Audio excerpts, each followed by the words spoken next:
muajsh e gjithë Shqipëria është ngritur në këmbë kundër një sistemi të pandershëm.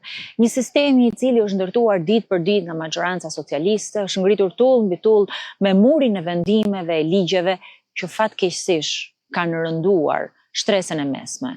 Me një sistem taksash të pandershëm që 95% mbahet mbi barrën e supet e brishta të shtresës mesme të familjeve shqiptare, e ndërkohë që pasuria shpërndahet tek 5% e popullsisë. Ky sistem I pandershëm nuk është ngritur brenda ditës.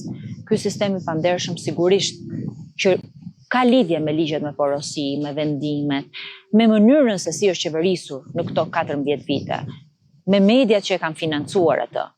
E shembulli par excellence, shembulli më I mirë I abuzimit e I zbatimit të një ligji që tregon se si qeveria vepron e operon sot është ligji I investimeve strategjike. Ligji I investimeve strategjike u miratua për herë të parë me një propozim të qeverisë në vitin 2015. Si një ligj I cili do sillte investitorët e huaj, që do turreshin nga çdo cep I botës, e do sillnin këtu në Shqipëri investimet huaja, të cilët merrnin asete publike, merrnin prona private, leje, akses, procedura, edhe heqje taksash e favore fiskale për të investuar këtu në Shqipëri. Në përfundim të ditës, ky ligj në 10 vitet e fundit të zbatimit të tij ka rezultuar si një ligj I cili ka ndarë pikërisht këto asete, prona publike edhe prona private të marra nga familjet e qytetarëve shqiptar vetëm të një grusht I vogël njerëzish. Në miratimin e ligjit në vitin 2015 propozova disa amendamente që lidheshin pikërisht me çështjen e pronës. Me faktin që nuk ka mundësi shteti të ndërhyjë në një marrëdhënie mes privatëve, ti marri tokën një qytetari, një familje, e t'ja shpronsojë atë me çmim referencë, jo çmim tregu, për t'ia dhënë këtë një privati tjetër. Këto amendime u rrëzuan me forcën e kartonëve si gjithmonë. Pa ju tharë akoma boja këtij ligji, qeveria shqiptare e solli kërkesën e parë për shtyrjen e afatit ligjit në vitin 2018. 9 herë ka ndryshuar ligji, plot 9 herë, 6 herë prej cilave për të shtyrë afatin. Shtyrja e parë erdhi me një kërkesë të majorancës. E ndërkohë që kishin premtuar që do të punonin për një ligj kuadër për investimet, e ndërkohë që janë duke punuar edhe sot, një ligj I cili nuk erdhi kurrë, por erdhi vetëm ligji I investimeve strategjike, për të ndryshuar 6 herë. Kërkesa e dytë erdhi nga një grup deputetësh në vitin 2019. Kërkesë pas kërkese, ndryshim pas ndryshimi, në çdo rast janë propozuar amendamente. Ndërkohë që në vitin 2022, edhe me kërkesë të Komisionit Evropian, edhe pasi ky ligj ishte shfaqur si ligji më abuziv, I cili pa konkurrencë, pa garë të ndershme, jep asetet publike të një grup I vogël biznesesh pranë qeverisë, kërkova që ky ligj të pezullohet.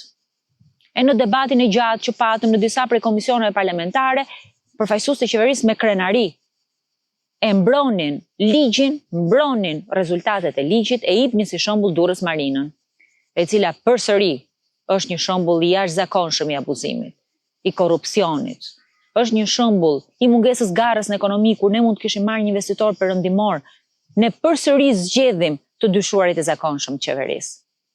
Në vitin 2019, në vitin 2020, në vitin 2023, të gjitha këto ishin shtyrje të ligjit të investimeve strategjike.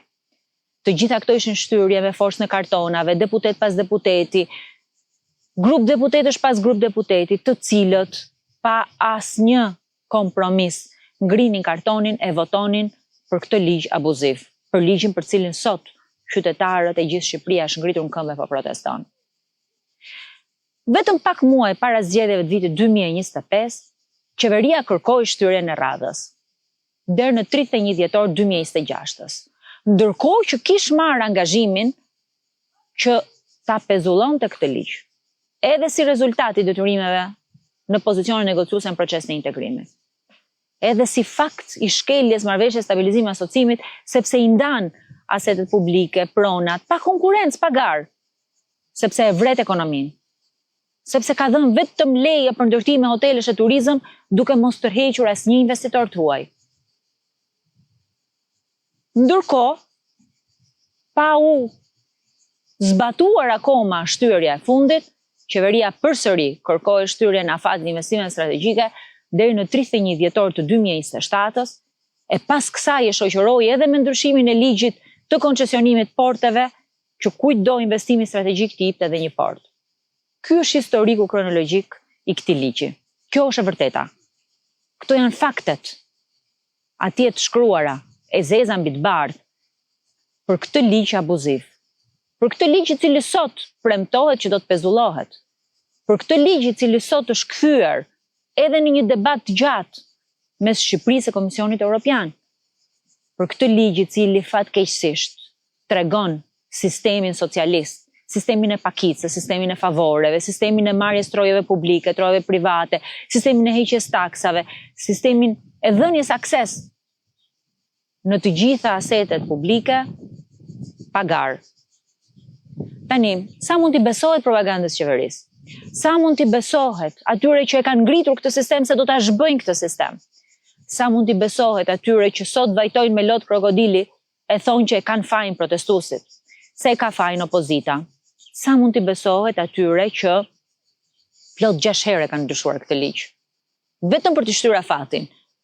Në total 9 ndryshime, dhe asnjëherë për cilë garën ekonomi, asnjëherë për meritokraci, asnjëherë për konkurrencë, po gjithmonë për favore një grupi të vogël njerëzish. Këtë sistem nuk e zhbëjnë dot ato që kanë krijuar. Këtë sistem me ligje që kalojnë në parlament si një noter i rëndomt i qeverisë, me ligje të cilat fatkeqësisht ndryshojnë për interesat ngushta, me ligje të cilat kapin shtetin, nuk e ndryshojnë dot ato që kanë ideuar, ato që kanë konceptuar, ato që kanë votuar, ato që kanë miratuar, ato që kanë zbatuar. Këtë sistem do ta ndryshojë shoqëria shqiptare. Këtë sistem gjithë bashkë duhet ta ndryshojmë. Ndoshta rezultatet kanë vonuar që të vinë sepse ky ligj ka bërë shumë dëm në ekonomi. Po zhbërja e këtij ligji është heqja e një prej tullave për të rrëzuar sistemin. Sistemin e pakicës, sistemin socialist, sistemin që ka marrë frymën e ekonomisë, ka vrarë garën, sistemin që sot është kthyer në pengesën kryesore për zhvillimin e Shqipërisë. Vetëm duke hequr këtë majorancë mund zhvëhet ky sistem. Pak nga pak, ligj pas ligji, vendim pas vendimi, favor mbas favori. Ashtu si i kanë dhënë, ashtu duhen hequr. Këtë sistem do ndryshojmë.